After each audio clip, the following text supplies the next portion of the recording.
And now, your First Alert 5 weather.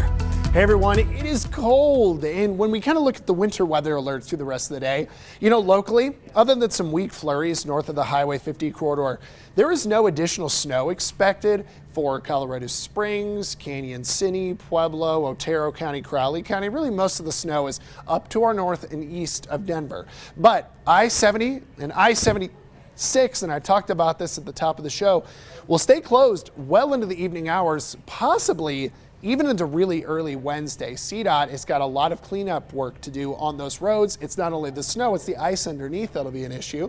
And even with us locally, because today was so cold and cloudy, if your road had some snow on it when you left for this morning, it might still have a little snow and ice on it this evening. So we just want you to be kind of careful. That's the typical pattern of a snow though. Get snow in the morning, still have some slick commutes in the evening.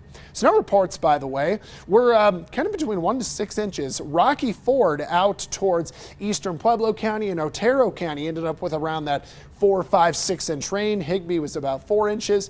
Calhoun, Black Forest, Palmer Lake were about 1.5 to 3 inches. So northern El Paso County, not too bad. We know Cripple Creek had about 2 inches and 1 out into Lamar. So way out to Kansas border, we only had about 1 inch of snow, but there was enough snow with the wind to cause the issue. Now, from the noon hour here through the end of the day, the winds will stay pretty gusty, especially north of Eads, gusting anywhere from 40 to 55 miles per hour.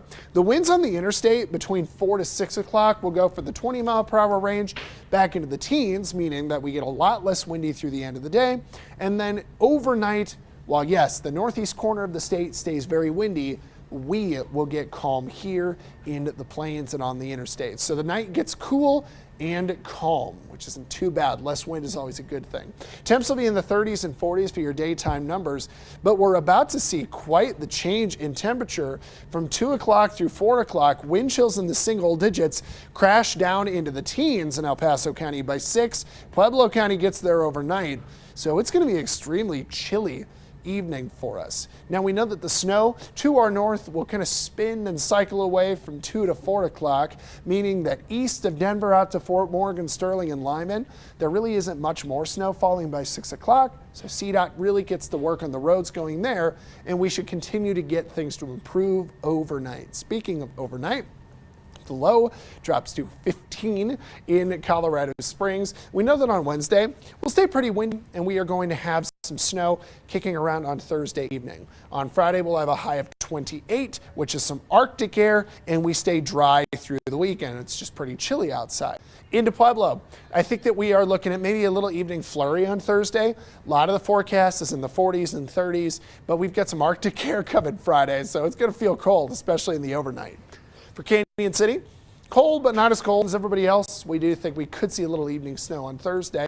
And in Woodland Park, we know we're going to be in the 30s, but we've got 20s out there on Thursday. A little bit of evening snow, but I think for Woodland Park, one of the more impressive things is going to be some of those overnight lows. You're talking about most of this next 7 days staying somewhere either in the single digits, if not a few teens floating around.